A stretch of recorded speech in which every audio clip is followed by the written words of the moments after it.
What's going on, everybody? Bingo here. I'm with the Duel Factor for Season 2, Episode 9 of X-2 Drop, our Yu-Gi-Oh! Podcast we do every week, talking about whatever the fuck we feel like in the game. And last weekend, we had YCS Las Vegas, the second 3v3 YCS in Yu-Gi-Oh! History. Third. Oh, it's third. And YCS Utrecht. We're lucky enough to have one of the winners of YCS Las Vegas, or one of the team members, here with us today, Dominic Couch, and I'll let him introduce himself, his stature in the game. He's an exceptional player, and he's got a lot of events under his belt. So, Dom, go ahead. Hello, I am Dominic Couch, pro player, air quotes. I play for Team Game Nation, along with Jesse Cotton, Asala Wathu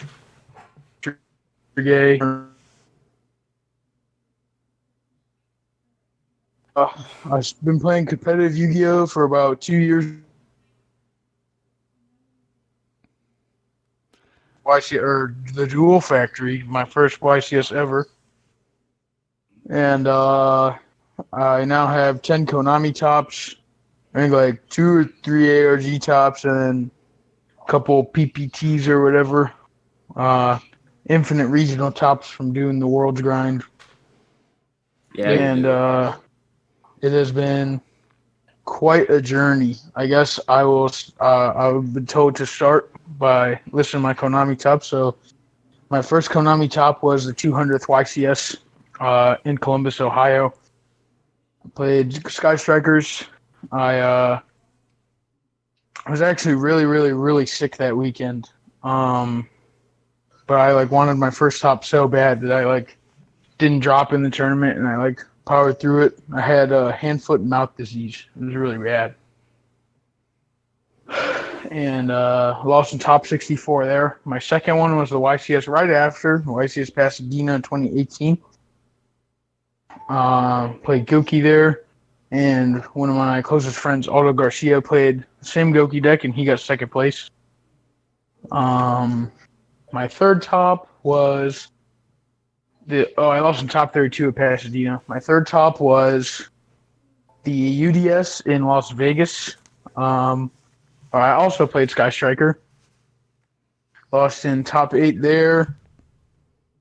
Fourth top was YCS Knoxville, where I got second place, losing to my new teammate at the time, Jesse Cotton. It was my first event on Game Nation. Then, even though it's not a top, I lost a match or two away from Worlds in the 2019 points playoff at our Nationals this past year. Lost on stream to Gabriel Vargas, who ended up going shortly after that. I topped my fifth top, the UDS in Indianapolis, where I also lost in top 8. And then, I messed up the order. My seventh top was YCS Niagara Falls, where I got third. And then my eighth top was the 3v3 in Peru. And then my ninth top was YCS Pasadena 2019, where I got fourth. And then this is my 10th top, the 3v3 in YCS Las Vegas, where I can finally call myself a champion. Technically, it was 9 tops and a win, is basically what you're saying here. So the magic number is 10. Yes, I guess that's quite a resume. And how long was it? 2 years now? Well, I got my first top in September of 2018, and I started traveling in June of 2018.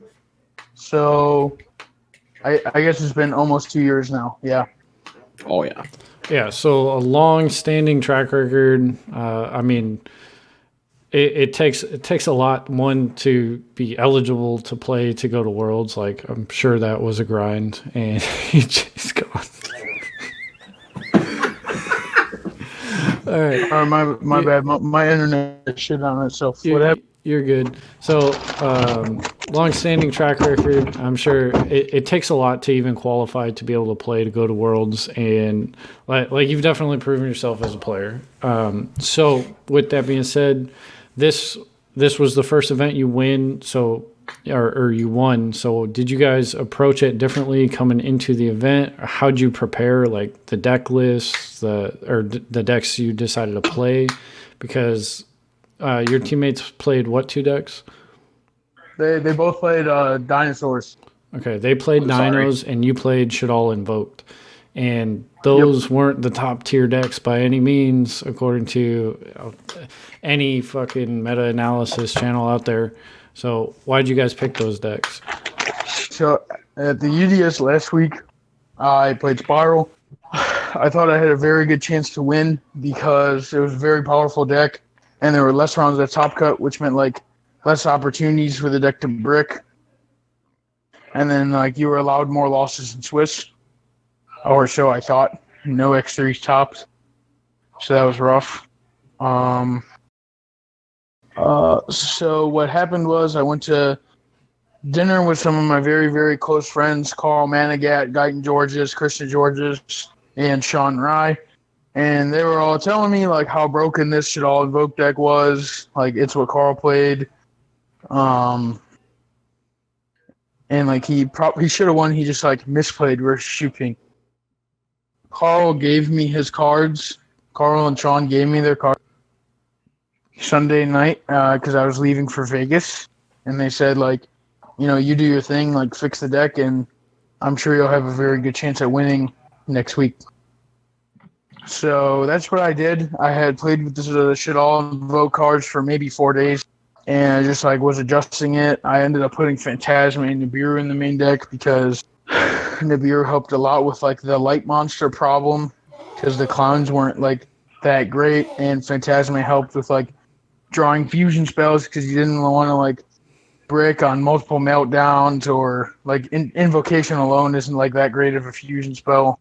So I just kind of adjusted Carl's deck list and gave him updates, told him what I fixed. And then Scott and Steve both played the dinosaur deck because Scott had topped the week before with the dinosaur deck and was very confident with it.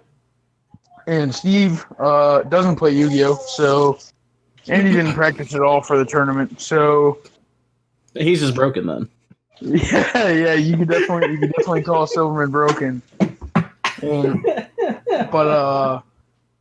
Yeah, so pretty much we just had Silverman sit in the middle, and then because my deck was so hard to play, and the Dino deck, like, I'm not gonna say was easy to play, but was much easier than the Shadal deck.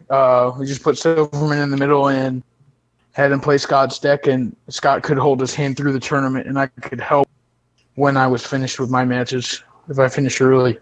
Okay. Now, I know you went into some detail about your deck list on the deck profile channel on, what was that, Team Bortle? Yeah, I gave it to Bortle. Yeah. So, like, my only question is, like, where'd the Falco come from? My backpack. Attaboy. Like, did you have some theory, like, putting that in there, or were you just like, I want to see how it plays out? Yeah, so Carl was playing 2 Shadal Dragon, and every time I would, like, won the die roll, went first and opened Shadal Dragon, I was sick. It, like, did nothing. So, like the way you win, obviously, is having all these Shadal monsters and, like, being able to fuse for the first 2 or 3 turns, like, to out-tempo them and then just kill them. Yeah. So Falco was better than playing a second dragon because it counted 2 Shadal names when you only got to see 5 cards going first. Okay. And the dragon, like, not banished or anything, that I was able to cut the second dragon just to play another Falco, so I had different names. And then, like, especially with Desires, there were games where, like, you banish all your Wendy's, or, like, you have a really weird number of beasts, or you have more Skomadas than anything else. So, like, having another Shadal with an effect, especially one that lets you recycle your cards, helped a lot. Okay. Yeah, because I mean, even like that's the only deck list I've seen play Falco, and I know in your profile. Oh yeah, that card sucks. Like Yeah. I'm not gonna lie, like, that card is ass. Like but I felt like it was necessary, especially because like Desires is such a broken card that like that's part of the appeal to like playing a deck like Shaddoll is you want to be able to play like cards like that.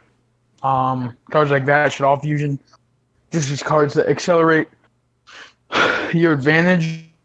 So playing one Falco, I think was necessary because it like increased the Shaddoll count, but like gave you another effect where the dragon did not. Yeah, it's the best alternative that you have because I mean, outside of Falco, like there isn't really much else to play as an additional name that wasn't just a pointless effect like the light Shaddoll monster. So being a 3v3 YCS, like you just ran through all your tops and all the events you played. You played a fuck ton of this game.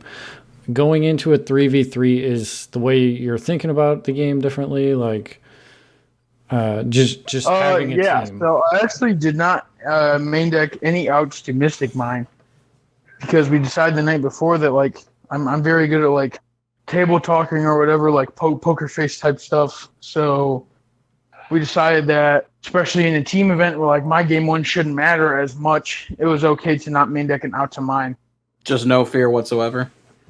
Yeah, whereas like if I was playing a single event, I definitely would main deck an out to mine like Dino Miscus or Cosmic or something. Yeah, I like that mindset. I really do. Also, is it true? Like, because I've been watching the profiles, obviously, and stuff like that. Did you really go undefeated until top 8? Oh yeah, I had not lost a match. So, did you let your teammates know that you were the king of the jungle or not? I feel like Absolutely not. Like, I was never trying to put them down. It was always a team effort. Like, it doesn't matter how well I play if both of them lose. You know what I mean? You have no idea how much it makes me proud to hear you say that because it just shows me how much you've grown as a player. Because I'm telling you right now, when I first met you, that would not have been the mindset.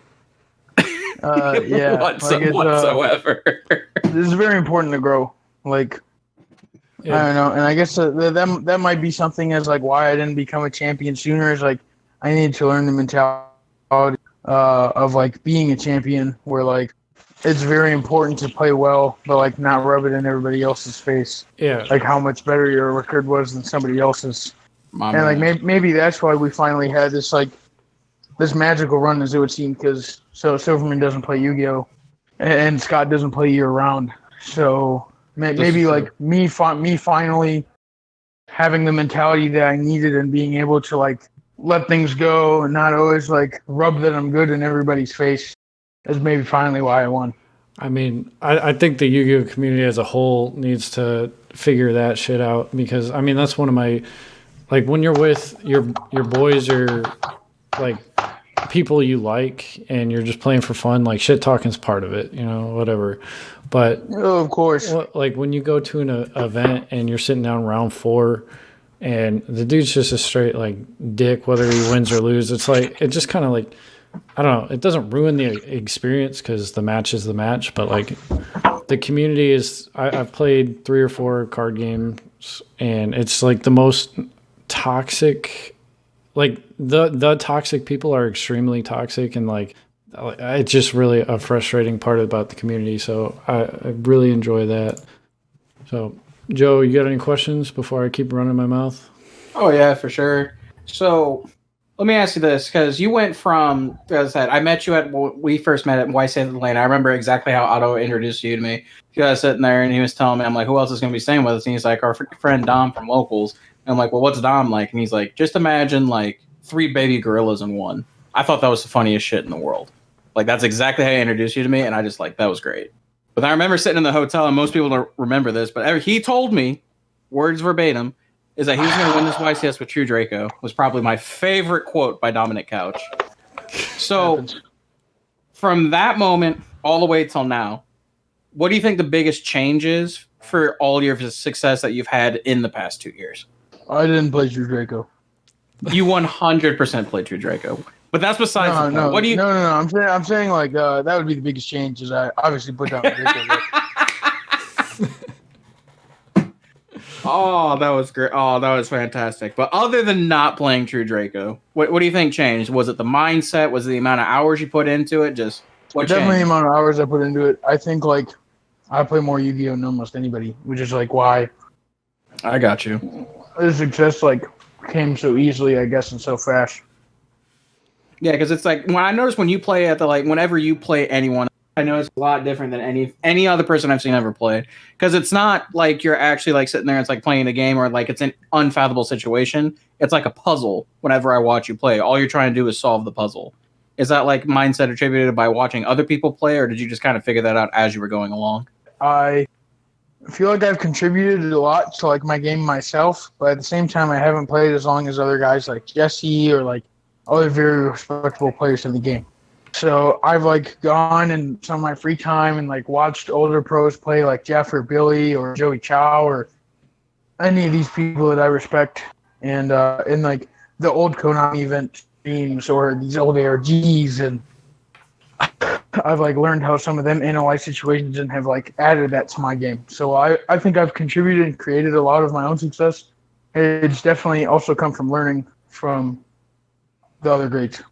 Yeah. So it's not like you don't just sit down and get good at this game overnight, right? It takes a lot of like you have to play more than just once a week at locals. You have to put a lot of effort into just understanding the cards themselves as well as like the best way to use them in any situation. Yeah, of course, but I don't think like just like in life, I don't think there's anything you get good at like straight overnight. Like Yeah. I want to ask, what is like you've traveled a fuckload in the past year or two. So like what's some of the coolest places you've gotten to go to or gotten to do because of traveling for an event? well, it's actually funny you say that because when I went to the UDS in Vegas, my third top, I like walked down the strip and I just like loved seeing all the lights and stuff in Vegas. And I've told this to anybody who's ever asked that Vegas is my favorite city. Like I just think it's so pretty.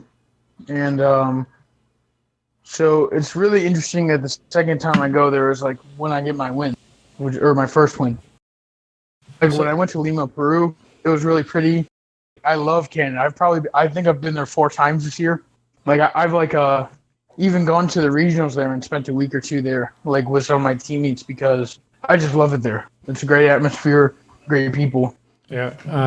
Have you gone to any of the European events? Yeah, I went to YCS London this year. Okay. And I got scraped nicely. No bueno, no mas. Did like so how long have you been playing this game? Like before you got ultra competitive? I played when I was a Dragon Duelist back in 2014, and then I played the first year, like very, very on and off. Then I graduated from Dragon Duelist in 2015, but from like 2015 to 2018, I didn't play Yu-Gi-Oh at all. Did you, when you got back into the game, did you imagine yourself traveling to all these different places, different countries, literally, to play the game? Different countries was a little wild for sure, but I was a big fan of traveling to different places, so I definitely saw myself doing that. It was one of my favorite parts when I was still playing a lot of Yu-Gi-Oh. So, all right, jumping back to the format. This format is not the most defined format we've ever had by far. So when you're looking to the future for this before April, do you think you're going to stick with the Shit All Invoked, or you're going to continue to experiment and mess around with some of either the top tier decks or mid tier decks? So I would say that's not really a fair question to ask, right? Yeah. So like I think that this format, like if I could play Vegas or the UDS again, I would play the Shit All Invoked deck 100% of the time. I think it's the best deck right now. It is just extremely hard to play because of how diverse your play lines are. So, or your lines of play are. Coming forward into Charlotte, we have Needle Fiber. So that is like a card that just can like impact the meta and like change what the best deck is 100 times over. Yeah. So I don't think that that's really a fair question to ask right now. There's still hella testing to be done with Needle Fiber. But like, if I were to go play a local like tomorrow or a regional or a YCS tomorrow, like I would play the Shit All Invoked deck 10 times out of 10. Yeah, Deck's broken. it feels like we finally are getting some like meta stability, and then there's like the impacts of needle fiber as well as the master rule change, and then a possibility of a ban list, and it's just like we haven't had a stable meta, which I'm fine with. But as somebody who plays as much events as you, does that frustrate you, or is that something you're excited about? Is it constantly changing games? So you No, it's just like Joe said. I love it. I love it when it's a puzzle. So it's great for me. What's the most frustrating thing for you as far as anything involving the game? It could be something the way things are done in the tournament. The thing that frustrates me the most is when I see other people that are good at the game turn away people that are not as good at the game or are bad at the game that really show interest in getting better and really want to do better. Like I know for me at least, when I first started playing and I would see people, Jeff Jones or Jesse Cotton or any of these people who a lot of them are my friends now, they were like, if I was playing basketball in middle school and I met Michael Jordan. So it can be really intimidating. So I don't like the people that when they finally do get approached by someone who is like not that good at the game, who just wants to get better. I was going to say that definitely can be frustrating. Me and Joe we've talked about this on the channel or the podcast multiple times about that kind of approach to the game, because like we all play this game to either learn, have fun, whatever. We're playing it to enjoy ourselves, and when somebody does that or just refuses to help, like I understand context is everything, but in general, like if you can help somebody learn or get better by either winning and then explaining how you won or why, like it can mean a lot. So we got probably about 5 minutes left. Joe, you got any other questions before I just run with it? Oh yeah, for sure. So Dom. Sure. What's up? Okay. So in my mind, especially if you look at the last couple of years and stuff like that, from all the way to Atlanta to now, in my mind, you're probably one of the most prolific players in the game to date. All right, you're probably up there. Sure. I might go as far as to say that you might honestly be the best player in the U.S. All right, that might be a stretch, but I might consider that at that point. All right, and I'm sure at some point, whenever you're done playing, right, you're going to be probably remembered as one of the greatest players that ever played this game, kind of like the Billy Breaks and the Jeff Jones, so on and so forth. Right. One can hope. One can hope, right? So where do you go from here? You won a YCS. What's the next step? So like winning a YCS doesn't change anything. I still want to win every event I go to, and the ultimate goal is to win the world championships and be the first world champion player from the U.S. I definitely think you have the best chance out of all of us. That's definitely for sure. So where do you see yourself compared to all the other like pro players in the actual game? I would imagine. See, so this is a tough question because it's like I can imagine. this gets posted, and then like whoever I say I'm better than, you know, they're gonna get mad. I'm not asking you who do you think you're better than. I just want to say, how do you think you rank among all these people that ever played? I mean, that have ever played? Yes. Well, I've certainly started to make a mark, but I probably don't even think right now I'm in like the top 5 or top 10 or of ever. So it's like I still have quite a ways to go. Like having double-digit tops in a win certainly like helps, but you know these players that we talk about being the greatest of all time, whether it be Patrick Hoban, Jeff Jones, Billy Break, Jesse Cotton, they all have multiple wins. Yeah. So I only have one. Yeah, it's a starting point. So on the world's grind, you're currently doing that right now, right? Yeah, of course. Like not many players either try to do that or even attempt to go to worlds. And you played in the qualifier thing last year, so like how do you approach the worlds format? Because like you play all year, you play the current list, and then once you get there, it's just like this completely different event. Like, does that, like, let's say you make it, are you worried about having to play the world's list with such small prep time, or like? Honestly, not at all. Like I excel in new formats new ban list, stuff like that. Because I think that like a strength that I have that a lot of players don't is like I can see like point A of a deck, like the beginning first incarnation of a deck, like, and then like skip point B and go to C. So like I think that I'm like very, very good at deck building, which normally gives me an edge. Like Pasadena is a perfect example where I was not the only player that figured out the Sky Striker Orcus deck, but I was the only player that figured out to play Shizuku, which like helped so much when I got Lancia, or like didn't see an Orcus card in my opening. Yeah, having the ability to build the deck build in general, like, is something I feel like a lot of people undervalue. And I'm not talking about, tweaking one thing here and one thing there. Having solid theory for every card in your list, and just having to bounce ideas off your team. Like, I feel like that's super undervalued and underappreciated when we're talking about the competitive scene. For the masses, not the pro players, you all know what you're doing. But for people looking at event lists and stuff, they don't appreciate the amount of effort and thought that went into like those 3 tech cards or whatever. Oh yeah. Like I said, deck building is something I think I've mastered. So I think that's what helps so much. All right. Well, we're running short on time. So Joe, do you have any final, like, last short question? Yes. Work permitting, I should be at the next YCS, which is Charlotte, so I'll be able to see you there, right? What's it going to take to get you to wear the burger shirt?